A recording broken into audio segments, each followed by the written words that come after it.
ये है बोब घाट, इसमें हम जाएंगे अभी। बड़ी बुलंदी पे ठीक है, सारा आगे जाओ।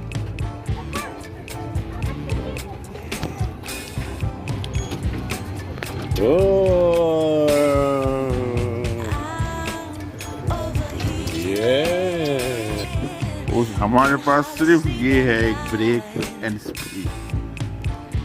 आप सोच नहीं सकते कि ये कितनी, और इसको सिर्फ मैं और हमजा ड्राइव कर रहे हैं। हमजा आगे पायलट है और मैं पीछे।